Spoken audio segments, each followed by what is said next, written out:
Coming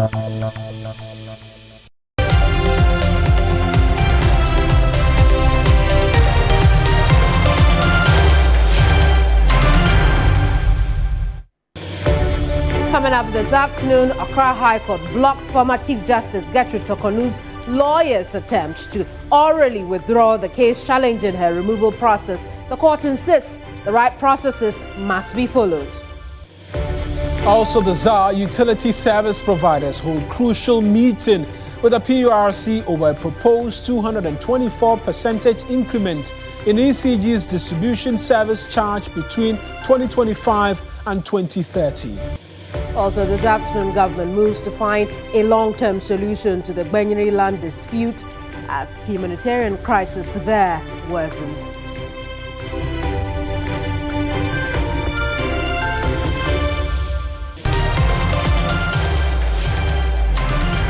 Those are top of the news this hour. I'm Gbenyiri. And I am Mawina Egbeta. The bulletin starts right now.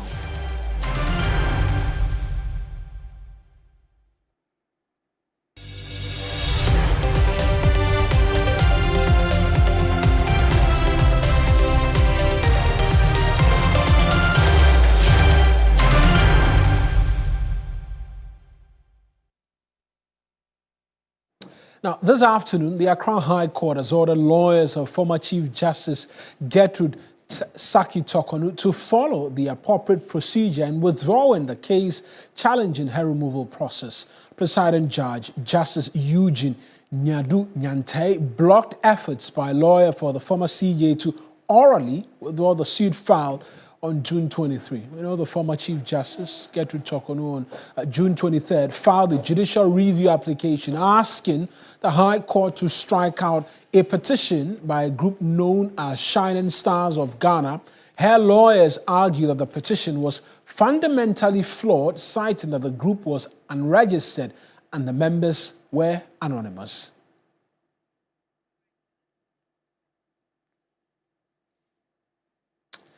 Oludo Asare is my colleague in court for us. Let's find out a bit more in terms of the details. Lord, give us a bit more of the background. Yes, I've mentioned bits and pieces of it about she challenging the constitutionality or otherwise of the petition by Shining Stars. What more do we know about this particular suit? Right, Marina. So this was the former Chief Justice Gertrude Tokonu's second attempt at a judicial review application at the High Court after the Human Rights Court dismissed her previous one challenging her removal process. Now, in this particular application, she was seeking the High Court to strike out one of the petitions filed by the Shining Stars group, like you indicated, and then the lawyers were arguing that the group was not registered and they were anonymous. Now, the Attorney General also filed a motion asking the court to throw out her application, arguing that the issues raised in the application fall directly under the proceedings of the Committee of Inquiry, whose hearings were conducted in camera. So during the virtual hearing today, Deputy Attorney General Dr. Justice Ramsay sought leave of the court to move his motion to strike out the case, asking to get the court to throw out the case, this particular case entirely. But the former CJ's lawyers, led by Kwabena Edukusi, told the court that he had received instructions to withdraw the case, and so asked the court's permission to withdraw same. Now, the Deputy Attorney General, however, expressed disappointment and noted that the nature of the application required that the lawyer filed processes and not just show up in court and then do so orally. The presiding judge in the matter, Justice Eugene Nyadu, agreed with the assertions by the Deputy Attorney General and then ordered Kwabena Edukusi to file the right processes instead of just moving that motion already. And so the case has an agenda indefinitely for him to do so. So what this means is that he's expected to file the processes to withdraw this case at the High Court. And did we get reasons? Right, Lord. I was asking if we got reasons as to why the decision to withdraw the case, because we know that she was up against Shining Stars' petition from what we know as the basis upon which the president issued that warrant for her removal as Chief Justice and a Justice of the Supreme Court. It had to do with that petition by Daniel Ofori. And so has there been a reason why she's seeking to have this particular one withdrawn? Well, the lawyer did not indicate in court as to the reason his client gave for him to withdraw this case against the Shining Stars petition. He just said that he had received the instructions from former Chief Justice Gbenyiri Tokonu for him to withdraw this case against the Shining Stars. Right then, Lord, we'll leave it here. Many thanks for those details. That's my colleague, Lord Iduasare, providing details there for us in relation to the latest involving the Chief Justice. And amongst many other things as well, we know that she no longer is the Chief Justice of the Republic, amongst many things, and she is seeking to withdraw one of the many applications she had against Shining Stars, one of the three petitioners who had originally petitioned to the president seeking the removal of the Chief Justice. And I'm sure as and when that process goes through, we'll be on hand to bring you the details. We'll turn attention to Gbenyiri now, because when conflict strikes, children are often hurt the most. But even more worrying is when their education is truncated. In the following report, Christopher Amwako assesses the impact of the Gbenyiri conflict on education of these children. It's a Monday morning, and at the Solar police station, 8-year-old Godwin Safo and his sister Anita Bonley should have been in school by now. Unfortunately, the two siblings and other thousands of children are unable to do so due to a communal conflict which has claimed 31 lives and displaced over 48,000. In the don't school, I generally want to let school.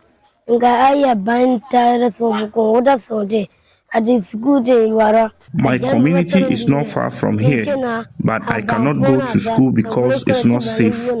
I am not happy being here. I want to go to school.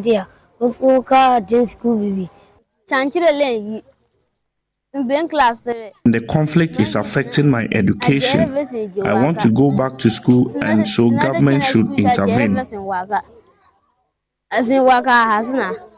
Their parents are equally not happy. We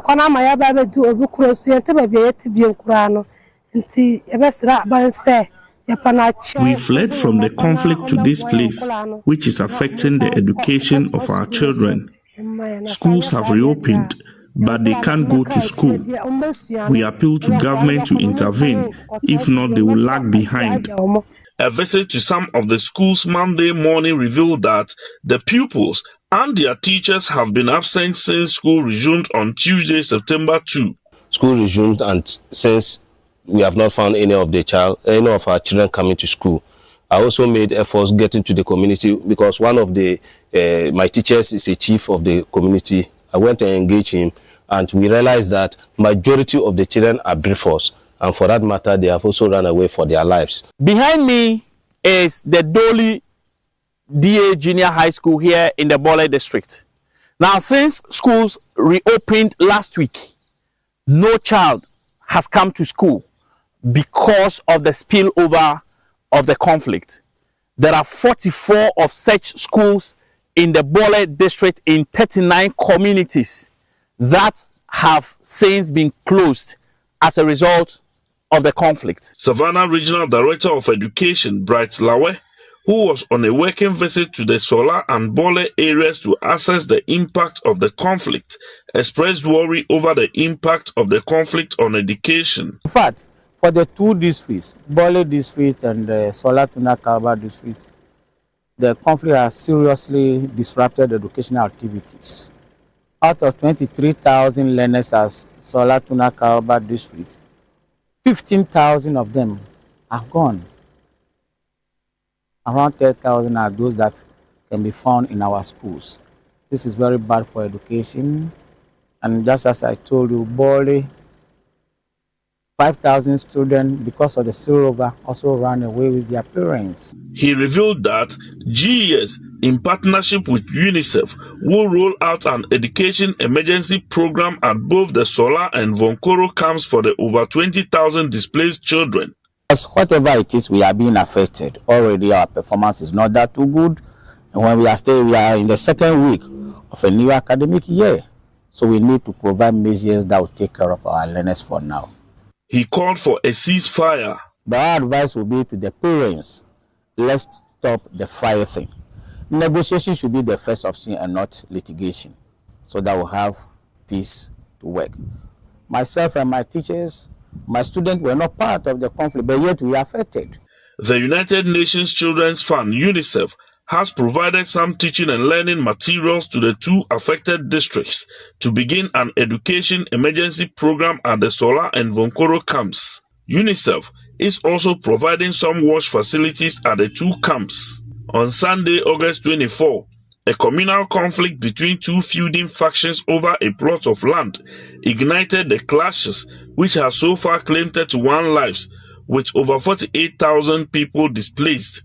For the over 20,000 displaced school children in the Sola and Bole districts, achieving Sustainable Development Goal 4, which aims to ensure inclusive and equitable quality education and promote lifelong learning opportunities for all by 2030, may not be possible if the conflict is not resolved soon, so they return to their various homes and continue their education under a more conducive environment.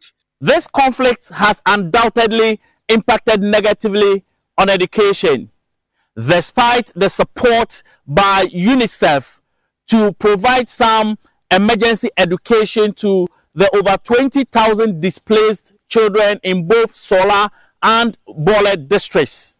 The intervention, according to some stakeholders, is not enough to deal with the situation.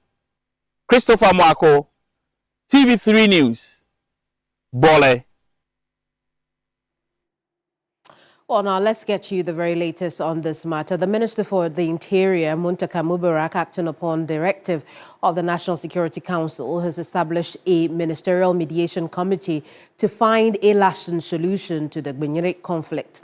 The committee is to facilitate safe and dignified return of displaced residents, evaluate losses and damages, propose mechanisms for continued monitoring and sustainability of peace. Now, on August 23rd, violent conflict erupted in Gbenyiri, a township in the Sola Tuna Kalba district of the Savannah region. We know that it expanded into other areas there. Now, the disturbance really spread to adjoining villages and communities, has resulted in the deaths of some 31 individuals and displaced over 50,000. In efforts to find a lasting solution to the conflict, the Minister for the Interior has set up a committee to facilitate the safe return of displaced residents. Here's Chair of the committee, who's assured of meeting all parties to bring a lasting peace to affected communities. Here's Emmanuel Bombande. Our ladies and gentlemen of the media, first of all, in this brief remark, on behalf of the Mediation Committee, we want to appreciate and express gratitude to the Honorable Minister and through him to the President of the Republic for the confidence reposed in the ladies and gentlemen who would be serving on this onerous task of searching for the peace that can bring back healing, reconciliation, and the peace that is indeed sustainable into our troubled lands of the Gbenyiri recent upsurge, or what we have been describing as conflict. As you are all aware, the Honorable Minister led a team to visit all the very important and relevant stakeholders, starting with the Yomowura himself and the elders and chiefs of the conflict-affected areas, leading this mission on behalf of the President of the Republic. After his mission, bridge building efforts have started in very slow ways to begin to make right the initial hiccups that led to this unfortunate tragedy. So the first thing the committee is seized upon is to build on the Honorable Minister's mission so that we can expand the scope of reaching out to everybody to appease our hearts and to bring back the sense of belonging to one another.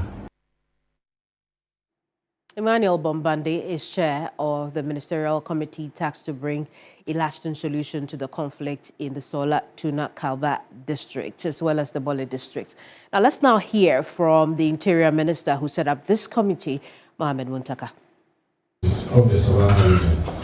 The disturbances quickly spread to surrounding villages and communities, leaving in their wake the loss of precious lives, the destruction of property, and the displacement of men, women, and children who were forced to flee their homes. In response and acting upon the Director of the National Security Council, the Ministry of Interior has constituted this Ministerial Mediation Committee. The committee reflects government's commitment to peace, security, and social cohesion, as well as our resolve to ensure the safe return, rehabilitation, and reintegration of all affected residents. Your work as a committee are outlined in your terms of reference. Mohammed Muntaka Mubarak is the Interior Minister. Let's now connect with our correspondent following the story closely since it began. Christopher Mwako, now talk to us. We understand that some prayers have been said today. Yes, so Kemini, that is very right. The overlord and king of the Gonja kingdom, Yagbonra Bikunuto Jeusole, the first, has organized a prayer session for the people of Gonja land to pray to the Almighty Allah to seek his guidance, blessings, and for peace to reign in Gonja land. You remember that recently, as a result of the Gbenyiri conflict, there have been some instability in Gonja land. And so, as part of the celebration of this year's Damba, the Yagbonra has dedicated today for Muslims to come and pray to Allah for peace in Gonja land. Yesterday, the Christian fraternity also had an all-night service regarding this. Tomorrow, the traditional authorities will also have their turn to pray to the gods of the land to bring lasting peace to the area.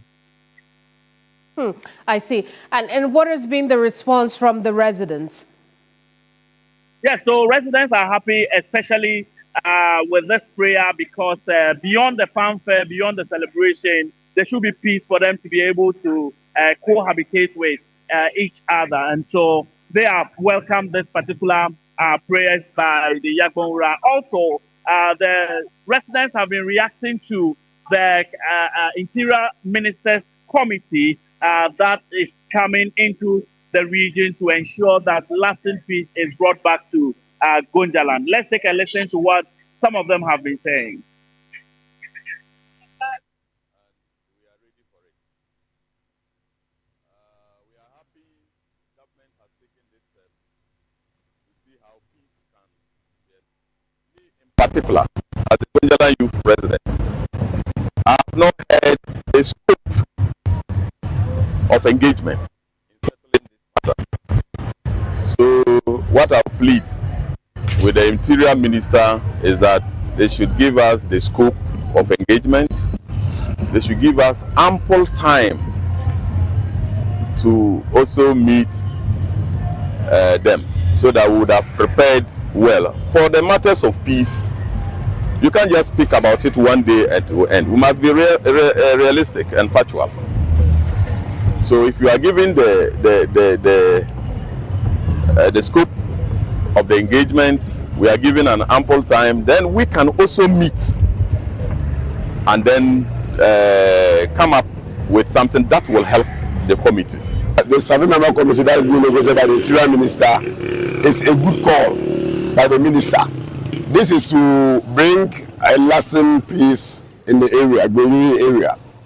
You see, the two tribes that are at conflict with each other, they are people that are not supposed to actually have any misunderstanding in that area, because they've been coexisting for a very long time and they have intermarried. So if they have a problem like this, if government does not step in to bring peace, it is going to affect the livelihood of the people. And you realize that that area is an area where the economic activity is just farming, and this is the farming season. And so if there's any disturbance and these people cannot do farming, it is going to affect the entirety of the region and the Ghana at large. And so I think that this is the right call, and I also plead that our chiefs and people around that area should embrace peace, because there has never been a winner of war. Because when there is war, the excesses affect everybody, and so I think that nobody should be interested in seeing somebody sharing blood of another. Yes, there will be confusion as human beings. We also realize that we need to sit and jaw. Christopher, really important point that last resident made in that insert or video clip. But let's have a quick update on two situations. First being the education of the young children. When we spoke on Monday, we got the impression that some steps were being taken to ensure that makeshift classrooms are created for these children. But talk to us what the situation is today. Well, it appears we lost Christopher over there.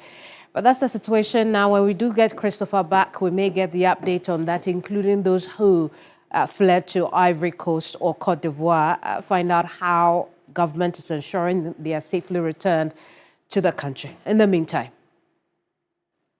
we'll talk energy because utility service providers, including ECG, VRA, the Ghana Water Company Limited, as well as NETCO, are engaging the Public Utilities Regulatory Commission, PURC, over possible increment in tariffs. ECG, for instance, is proposing a 224 percentage point increment in its distribution service charge over the 2025 to 2030 tariff period. Now, according to the power provider, the increment will restore financial viability and sustain operations.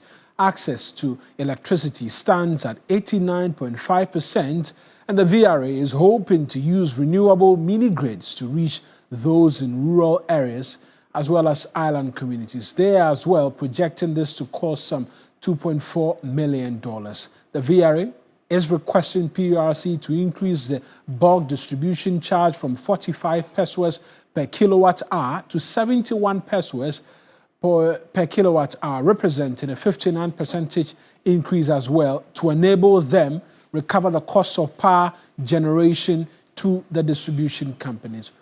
Gridco, on the other hand, is justifying its proposal, and they've mentioned the adverse effect of galamsey on transmission lines and the near collapse of some power towers as well. And so, according to the master plan, Gridco says he expects to execute some 30 critical projects by 2029 to enhance its operations.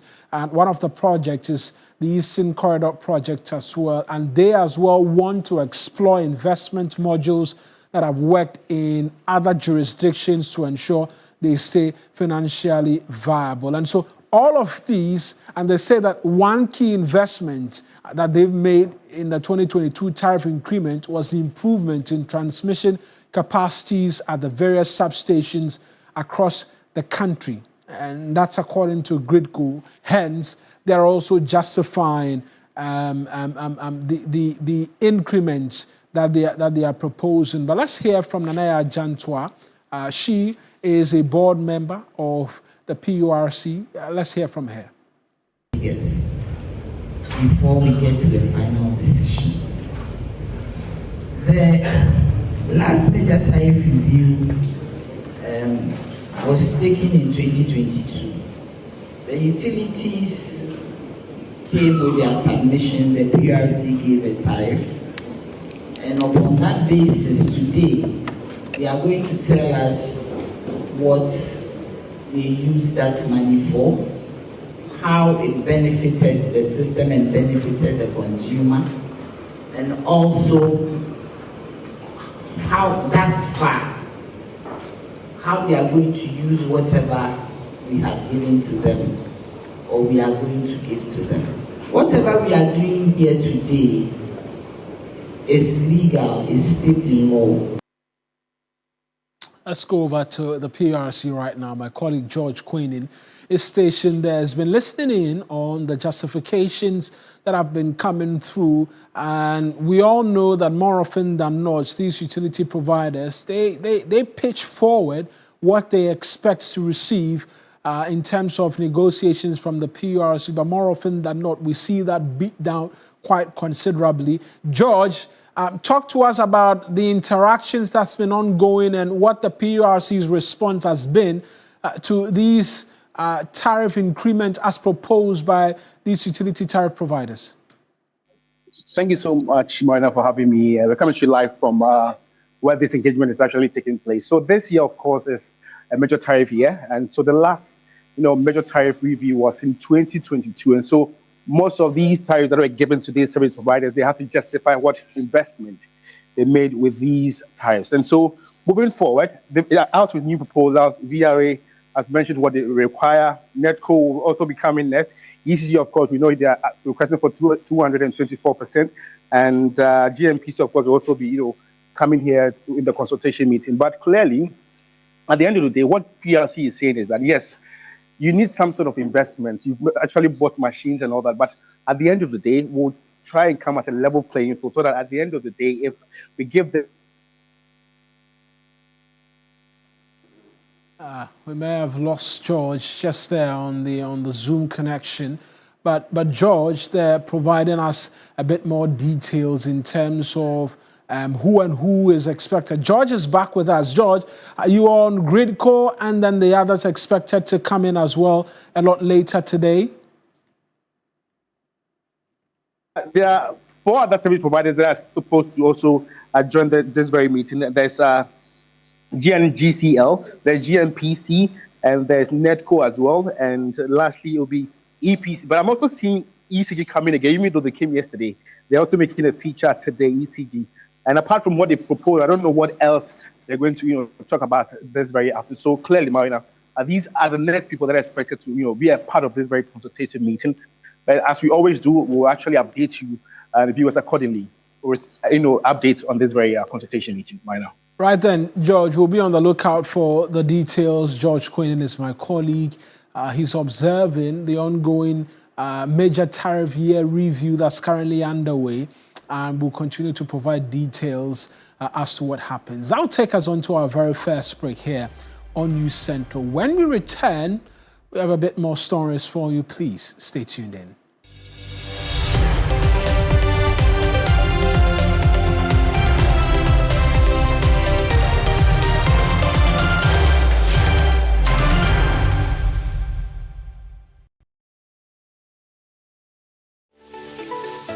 Why are more and more professionals choosing Flamingo paint? As an interior decorator, I aim for that beautiful, elegant look. Flamingo paint has great hiding ability to cover and transform old walls easily with just one coat. Impressive. For me, as a professional painter, I love Flamingo paint because it's just small paints that paint huge area, meaning more profit for me. Great value for money. As an architect, Flamingo paint, with its well-researched and solid composition, guarantees durability for all my buildings. Flamingo paint, superior hiding, superior coverage, superior durability. Flamingo paint, simply superior.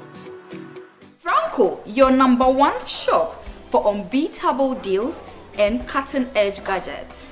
From powerful laptops to quality mobile phones and accessories, Franco air conditioners from 1.5 horsepower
Welcome back. It's still News Central here on TV3. Let's now take you back to the courts where retired Justice of the Supreme Court says disclosures by Council of State member and former CJ, Sophia Ekufu, on proceedings of the Council of State violated the oath of secrecy associated with her position.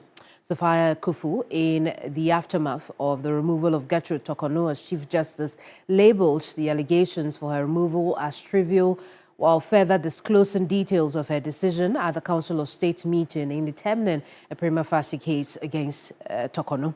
Reacting to this in an exclusive interview with Beatrice Edu, Justice William Atuguba said her comments were unfortunate.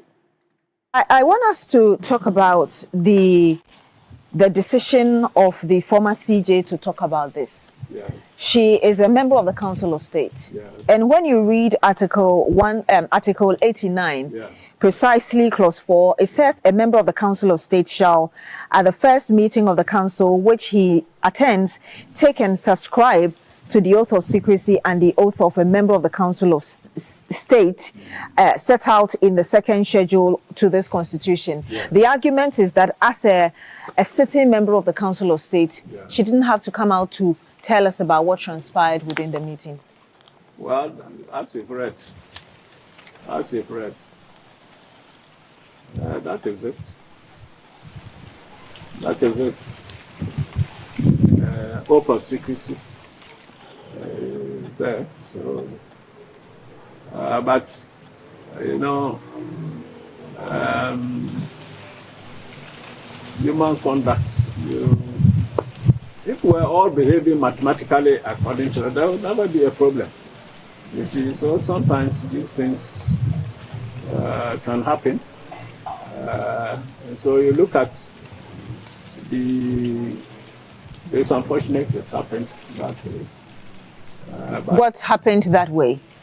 I mean, that she came out, she reviewed whatever happened, contrary to articulated. Well, she revealed her disgust about the entire process and felt that it was very unnecessary, and that the charges against the... Now, on the claims of misconduct against newly removed Gertrude Torkornoo, Justice retired William Atuguba said the former CJ, outside of the allegations against her, violated the Constitution during the committee hearings. Speaking, you see, assuming even these other things about financial things you are saying, some might say are not great. Very breaches of the Constitution during the proceedings are ground enough to remove her. But you are violating, you sworn an oath, you are the Chief Justice to uphold and protect the Constitution, and you openly violate it like this. I mean, that's misconduct enough. Let's move away from that. And concerns have emerged once again about how investigative bodies grant bail to persons accused of various offences and the ability to meet these conditions. Critics say the bail sums are high, leaving such persons in custody despite a grant of bail. Last week, my colleague Joseph Akable put the question of what must happen in such a situation to Deputy Attorney General Dr. Justice Fremsai. Take a listen. Some of the people who have brought the suspect, investigation showed that they have properties that are more than what you think the bail is. Now, if you give a bail condition which is below, and the monies they are accused or they are alleged to have stolen is also huge. So you sitting out there, this is huge, 2 million is huge, but the person deep down his own heart knows that, look, if I can look for this money and pay, you know. So I don't think that the courts have been excessively harsh, and the few times that reviews have been sought in respect of those bail conditions that the law enforcement agencies have granted, the courts have marginally remained within the same framework. And people still struggle to satisfy those bail conditions. In terms of the practical aspect of it, first, the person is presumed to be innocent.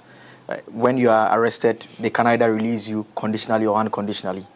When they fix the condition and the person can't meet it, where do you stand? Within the 48 hours, should the investigative body go over to court to get a remand, or they should simply say that well, we've released you, meet the condition before you go?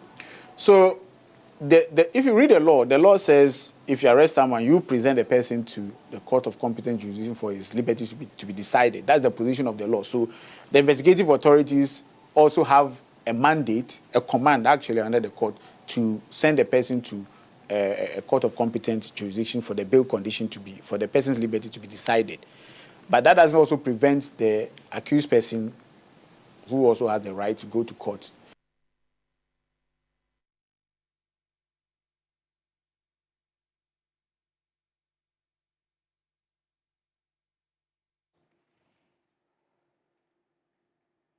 Now, concerns are rife over Parliament's inability to adopt the Committee of Inquiry's report on the vetting case, despite being advertised repeatedly in the order paper in the last sitting. Now, the repeated instances of unsavory language and near brawls have left many wondering if the Speaker is not cracking the whip enough to ensure discipline among lawmakers. Christian Yale has a story. This will remain as one of the ugliest scenes in modern history of Ghana's parliament, when some MPs ignored their status and chose to vandalize public property, marring the vetting of ministers in January 2025. The Speaker suspended 4 MPs but later reinstated them, after which a committee started probing the matter. The Speaker of Parliament, Alban Bagbin, in reading his statement on the floor, noted with grave concern the manner in which the reputation of Parliament is rapidly being tarnished by the actions of some members of Parliament. But the report is yet to see the light of day. Despite featuring multiple times on the order paper in the last sitting of Parliament, it was not adopted. Any member found culpable shall face the appropriate disciplinary actions as prescribed by the Constitution 1992, the Parliament Act of 1965, and the Standing Orders of Parliament. In addition to that, Mr. Speaker, an adoption of a report of the Special Committee on the full-scale investigation into the event which occurred at the public hearing and appointment committee has also been lying on the order paper for far too long. One would have expected the findings from that inquiry would be known nearly 9 months after the incident. But that's not the only incident. MPs on different occasions used their microphone without catching the Speaker's attention. Honorable Nitiwul, you don't have the floor. Resume your seat. Please resume your seat. Protests were made and some petitions submitted to demand the identity of this MP, but no update yet on that. Some believe that the indiscipline is getting out of hand, also because no member has suffered punishment. It has to do with the attitude. So that is what they have transported into Parliament. A lawmaker, instead of making laws and you are breaking laws, and if you are severely punished, I don't think it will continue. I think it's a disgrace and it shouldn't happen in our young democracy. Collins Dowda says there should be more engagement and compromise. To have the caucuses respect one another, and for the caucuses to engage before any decision is taken. Confidently, I'm telling you, mark my words. I can even tell you that if we lose this election, I'll resign as a member of Parliament. I'm telling you, we'll win this election. This recent comment by the New Job in South MP is another that raises a question about the conduct of legislators. A former MP for Subin, Isaac Osei, blames the loud silence by law enforcement agencies. The first time that happened, nothing really happened. And so it gave people the impression that they can do what they want. In the last sitting, a number of walkouts were staged, some at the slightest provocation, and instances of heated exchanges across the divide were dominant. In all this, some have questioned the Speaker's seeming inability to enforce discipline. But with the establishment of the National Integrity Awards by the Speaker, it is expected that there would be some sanity among the lawmakers who would also be rated based on their conduct and utterances. Christian Yale, TV3 News. Let's connect now with Executive Director of the Parliamentary Network Africa, Sami Obin. Sami, good afternoon to you and thank you so much for your time this afternoon. But, you heard the story, you know exactly what we're talking about. I won't belabor the point, but does this speak to the character of the Speaker alone? Well, good afternoon. And I think that Christian and of course the Three News team need to be commended for bringing this matter back to the forefront.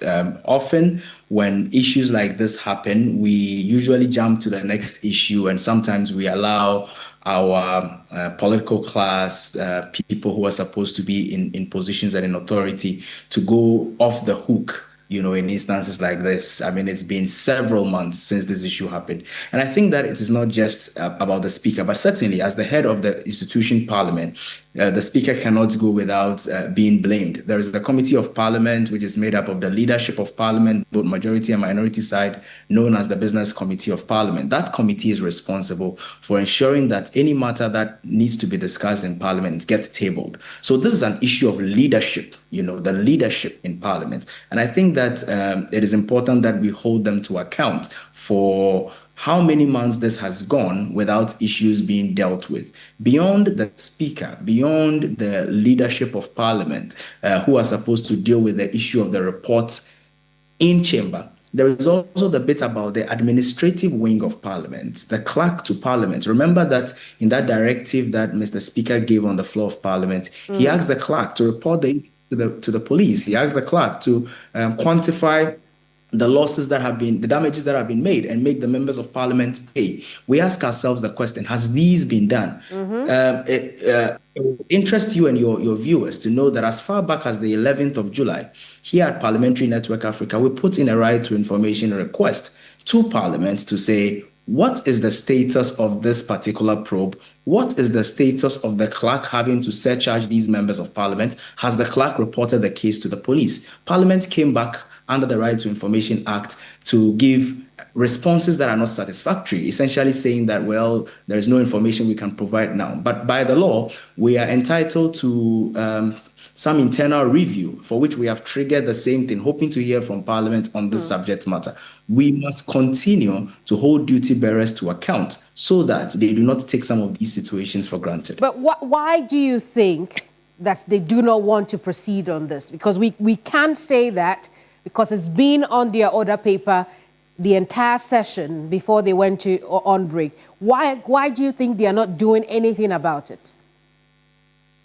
Well, our suspicion is that there is a lot of disagreement internally to proceed on the subject matter, because just like a lot of things that comes up in our country, there is the MPP and NDC stance that gets taken on it. And once those stance gets taken on it, it muddies the waters. Recall that in the 8th Parliament, there was the issue of the members of Parliament who had absented themselves more than what was allowed constitutionally, and how there was an investigation or, inquiry conducted into it by the Privileges Committee.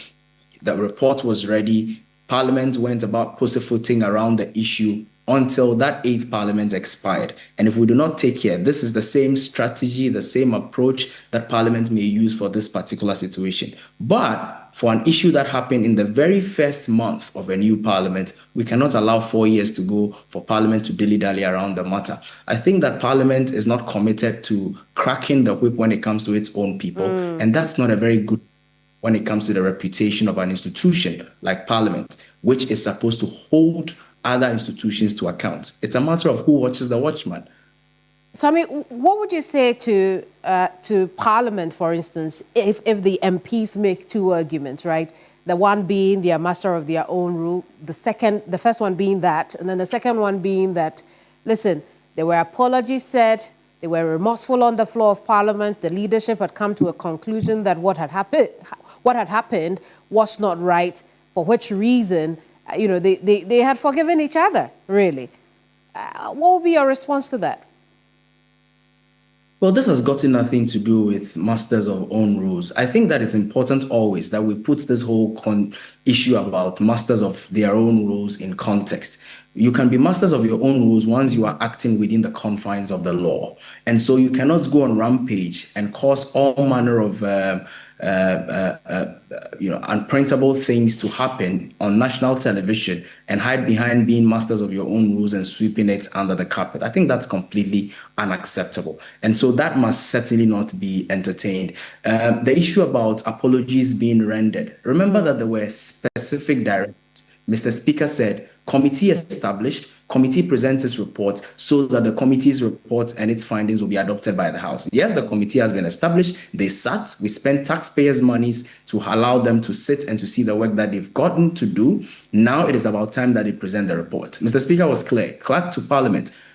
Report the case to the police, clerk to Parliament, surcharge members of Parliament who were involved. We need to know, as the people whose resources have gone into this, where we are on these matters. So it cannot really be business as usual. And I think that Parliament would harm itself, would not do itself a lot of good. All the great things that they are doing may go to naught if they do not take some of these things very, very seriously. And it behoves on Mr. Speaker, the leadership of Parliament, to act accordingly so far as this matter is concerned. Sammy, and if they do not, then what happens? Is that the end of it, at least for we the people who are being represented?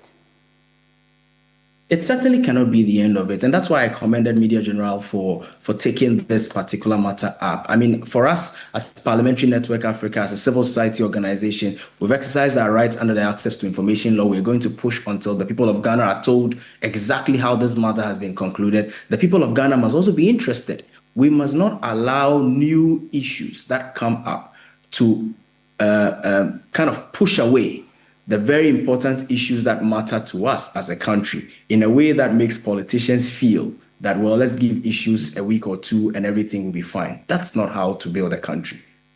Very well, Sami, we'll leave it here. Thank you so much for talking to us. Sami Obeng is with the executive, he is the executive director, really, of Parliamentary Network Africa. You're still here on News Central. We'll take our very first break. When we come back, we'll bring you more stories. Don't go away.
Reporting from the Takoradi Market Circle, from the heart of the Upper West Regional Capital, from the heart of the Ashanti Kingdom, reporting from Sunyani, from the Central Business District of Navrongo.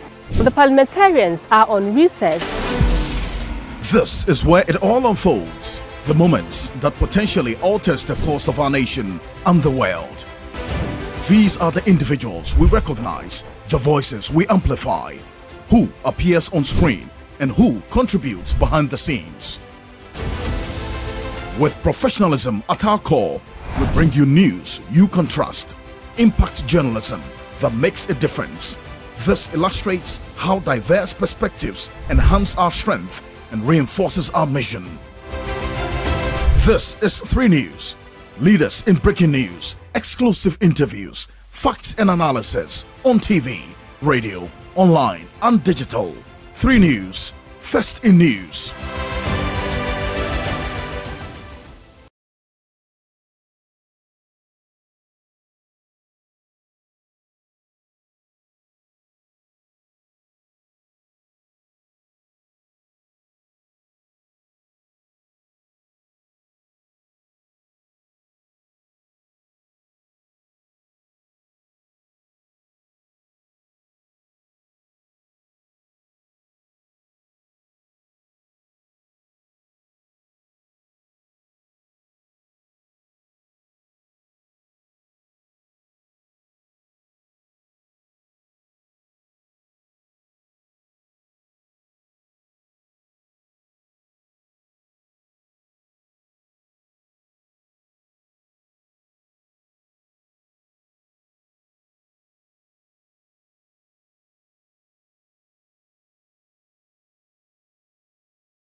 Let's get into Regional Hub this afternoon because a decade-long wait for a new dormitory and dining hall at Lady of Mount Carmel Senior High School is finally coming to an end. Work on the long-stalled project has reportedly restarted just a month after TV3 reports. Belinda Tete has more.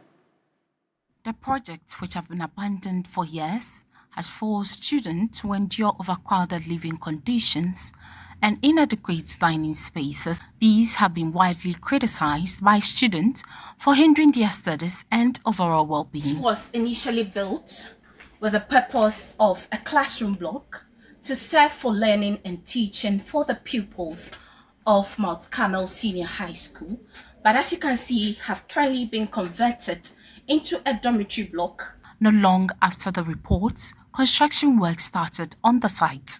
This new development was met with jubilant students who expressed their excitement at the sight of construction workers and equipment back on site. I remember we had an interview with TV3 on the launching of our 20th anniversary. So right after that, we saw them starting, and then it's been continuous. They've been continuing the work, and we've seen improvements, great improvement. And a student learning, basically, you need comfort for your mind to be in the right state. So with them doing it, we know that a student who goes to the dining hall gets the comfort she needs to eat and stuff. After that, she'll go to the class feeling okay because she'll have all the benefits of psychological health to learn, and that will help us educationally.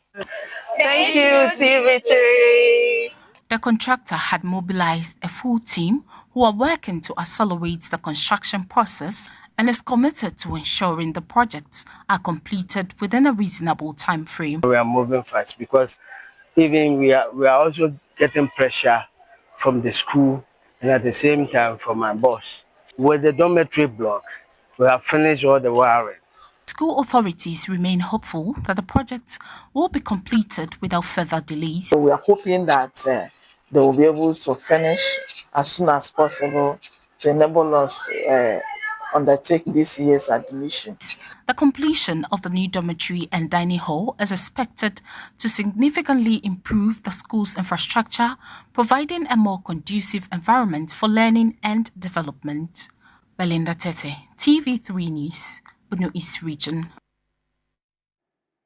Now, residents of Achim and Yenase have staged a protest to resist ongoing mining activities in their community, citing fears of losing their farmlands, their primary source of livelihood for generations. Now, community leaders speaking to the media expressed concerns about the environmental and economic impact of mining, calling on authorities to intervene and protect their land and rights.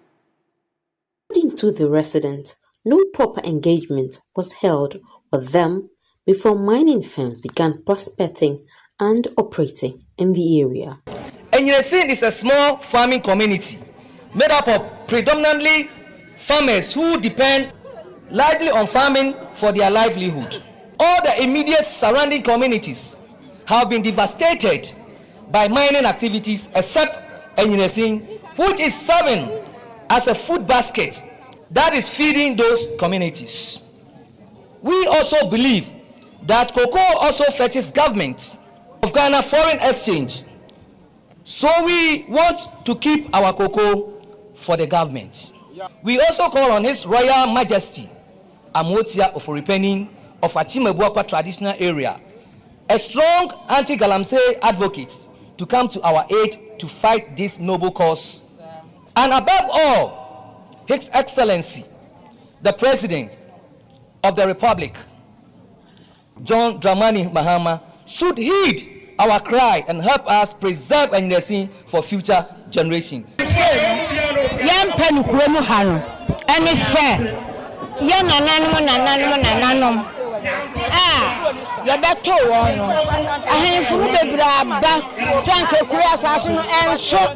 Our forefathers left this land for us to farm. It is our only source of livelihood, and we are determined to protect it. We do not want galamsey in Inyinasi.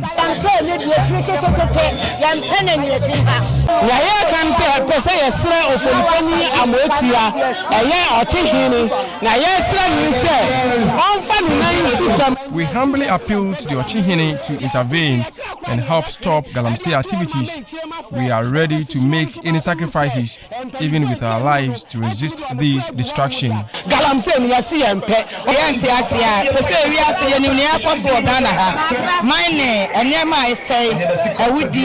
We're all aware of the devastating effects of galamsey on our farmlands, communities, and our social fabric. We cannot and will not allow mining activities to take place in Inyinasi. The Minerals and Mining Act require meaningful consultation and engagement with communities before commencement of mining activities.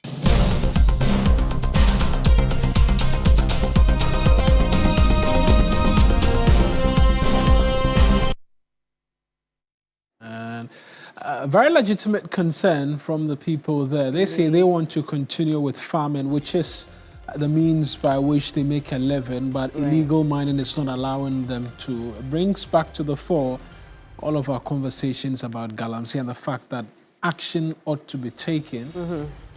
Every time now and then we continue to remind our leaders of that fact, but that's our bulletin for you this afternoon. I am Mawin Aigbeta. And I am Gbenyiri. We are back same time tomorrow. Bye-bye.